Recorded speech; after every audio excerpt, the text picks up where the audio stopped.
Selamat datang di channel Warisan Cakrawala TV, tempat di mana masa lalu dibuka dan misteri terungkap. Hari ini, kita akan menyelami kisah keruntuhan Kerajaan Pajajaran, sebuah kerajaan yang pernah berjaya di tanah Pasundan.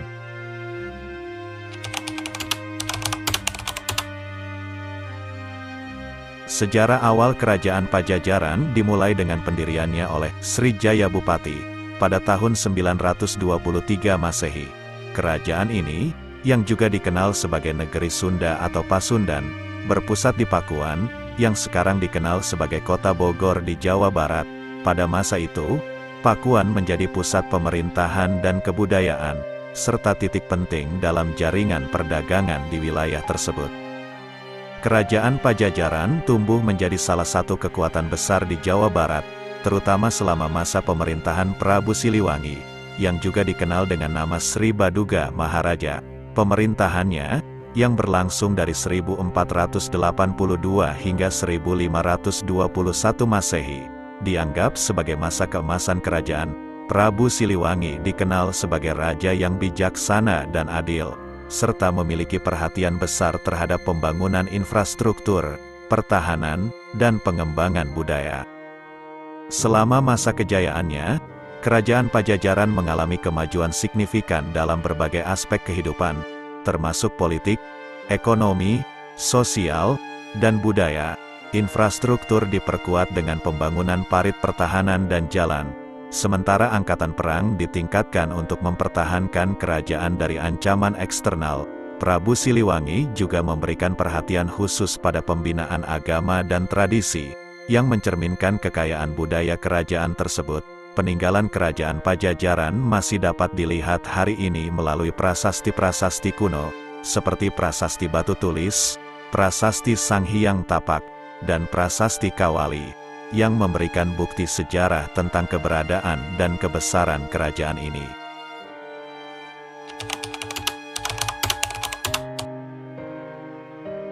Masa kejayaan Kerajaan Pajajaran di bawah pemerintahan Sri Baduga Maharaja, yang juga dikenal sebagai Prabu Siliwangi, adalah periode di mana kerajaan ini mencapai puncak keemasannya antara tahun 1482 hingga 1521 Masehi.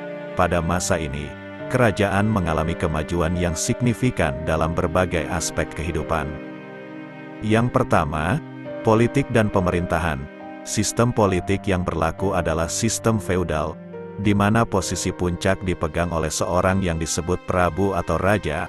Prabu Siliwangi dikenal sebagai pemimpin yang bijaksana dan memiliki visi yang luas untuk kemajuan kerajaannya.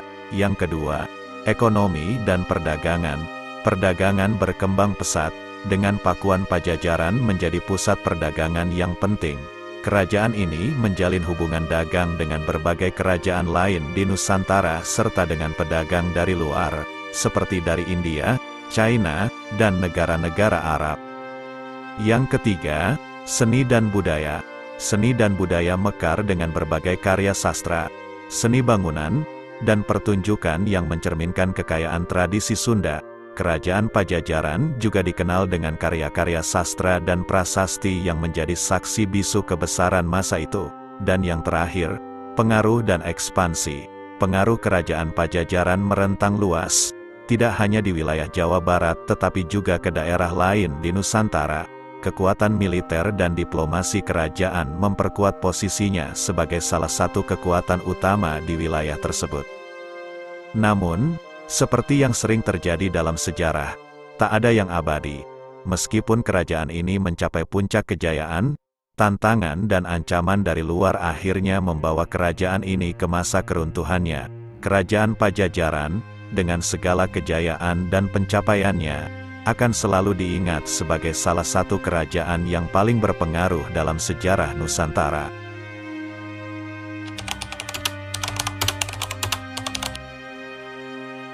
Penyebab utama keruntuhan Kerajaan Pajajaran adalah serangan dari Kesultanan Banten, yang dipimpin oleh Maulana Yusuf.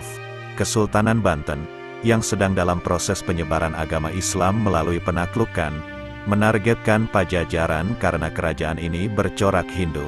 Lokasi Pajajaran yang berbatasan langsung dengan wilayah Banten dan perbedaan pandangan, serta kepercayaan antara kedua kerajaan ini menciptakan ketegangan yang berujung pada konflik militer.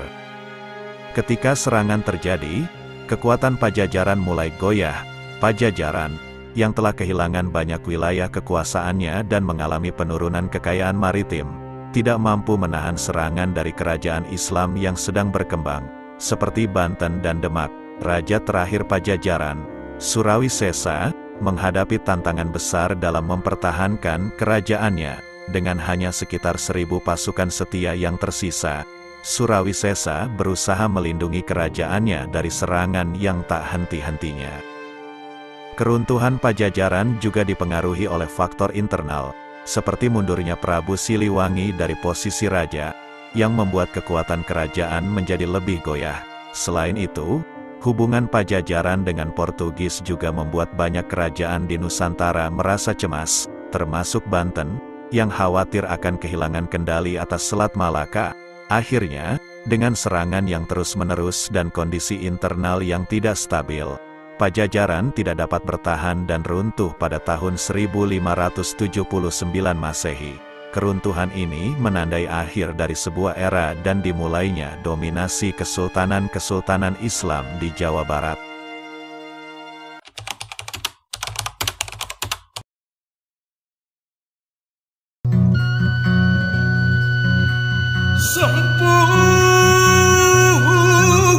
Sampurasun karumuhun kahyang Prabu Siliwangi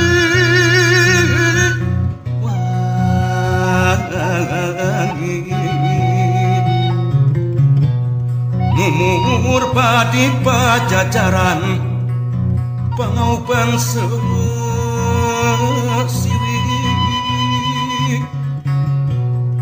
Nugelar di tata Sunda Muga nyebarkeun wangi. Momen kritis dalam sejarah kerajaan Pajajaran terjadi ketika Palangka Sriman Sriwacana, singgasana raja yang merupakan simbol kekuasaan dan legitimasi, dibawa ke Banten oleh pasukan Kesultanan Banten sebagai tanda kekalahan mutlak Pajajaran. Palangka Sriman Sriwacana adalah batu berukuran 200 x 160 x 20 cm, yang digunakan sebagai tempat duduk bagi calon raja dari terah kerajaan Sunda selama upacara penobatan. Batu ini, yang terbuat dari batu andesit dan digosok hingga mengkilap, merupakan piranti penting yang selalu dipakai untuk penobatan raja-raja Pajajaran. Pengambilan singgasana ini bukan hanya kehilangan fisik, tetapi juga kehilangan simbolis yang mendalam. Singgasana tersebut tidak hanya merupakan tempat duduk, tetapi juga simbol keagungan dan kedaulatan kerajaan. Dengan dibawanya Palangka Sriman Sriwacana ke Banten, itu menandakan transfer kekuasaan dan akhir dari otoritas Pajajaran atas wilayahnya. Ini akan menunjukkan betapa pentingnya Palangka Sriman Sriwacana bagi kerajaan dan bagaimana kehilangannya menjadi simbol akhir dari era Pajajaran.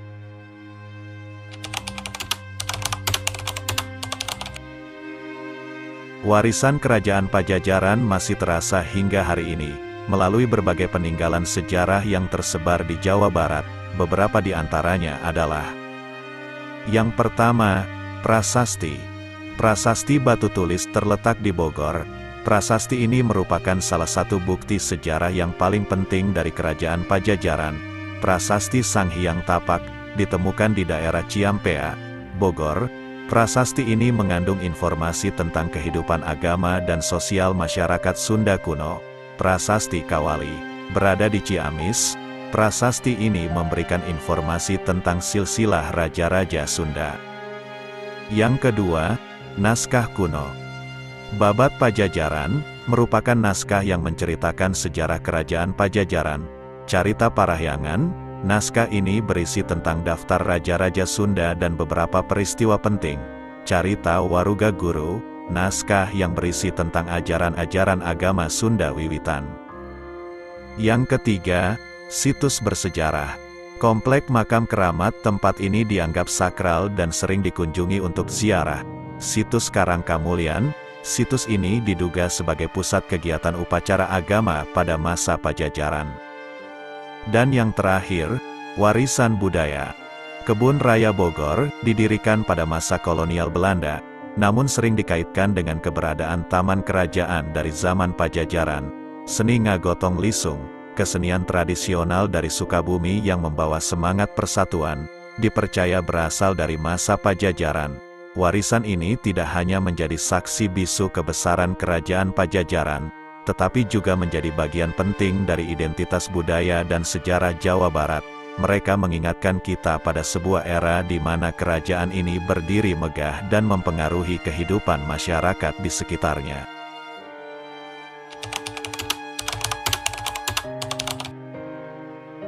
Pengaruh kerajaan Pajajaran pada budaya modern sangat signifikan, terutama di wilayah Jawa Barat dan dalam kebudayaan Sunda secara umum. Berikut adalah beberapa aspek pengaruh tersebut. Yang pertama, legenda Prabu Siliwangi. Prabu Siliwangi, raja yang paling terkenal dari kerajaan Pajajaran, telah menjadi legenda dan sering dianggap sebagai simbol kejayaan dan kearifan. Kisah-kisah tentang Prabu Siliwangi masih diceritakan hingga hari ini dan menjadi inspirasi bagi banyak orang.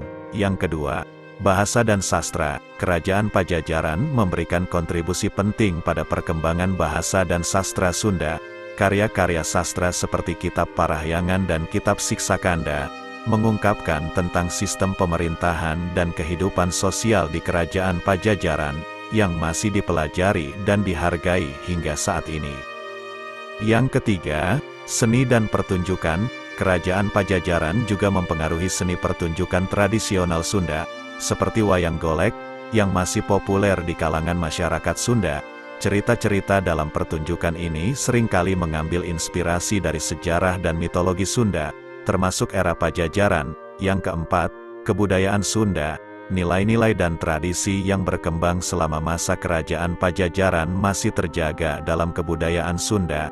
Upacara adat, musik, tarian, dan kepercayaan tradisional Sunda banyak yang bersumber dari periode ini. Yang kelima, pendidikan dan penelitian. Sejarah kerajaan Pajajaran menjadi subjek penelitian yang penting bagi para ahli sejarah dan budayawan. Penelitian ini tidak hanya membantu memahami masa lalu tetapi juga memperkaya identitas budaya Sunda saat ini. Dan yang terakhir, pariwisata. Situs-situs bersejarah yang terkait dengan kerajaan Pajajaran, seperti Prasasti Batu Tulis dan Prasasti Sang Hyang Tapak, menjadi tujuan wisata yang penting dan membantu mempromosikan kesadaran sejarah serta kebanggaan lokal. Pengaruh ini menunjukkan bahwa meskipun kerajaan Pajajaran telah lama runtuh, warisannya masih hidup dan terus mempengaruhi kehidupan masyarakat modern di Jawa Barat dan Indonesia secara lebih luas. Cerita dan nilai-nilai dari masa lalu ini terus menginspirasi dan membentuk identitas budaya yang kaya dan unik. Kerajaan Pajajaran mungkin telah hilang, tapi kisahnya akan terus hidup dalam ingatan kita. Terima kasih telah menonton. Jangan lupa like, share, dan subscribe untuk lebih banyak konten sejarah menarik lainnya. Sampai jumpa di episode berikutnya.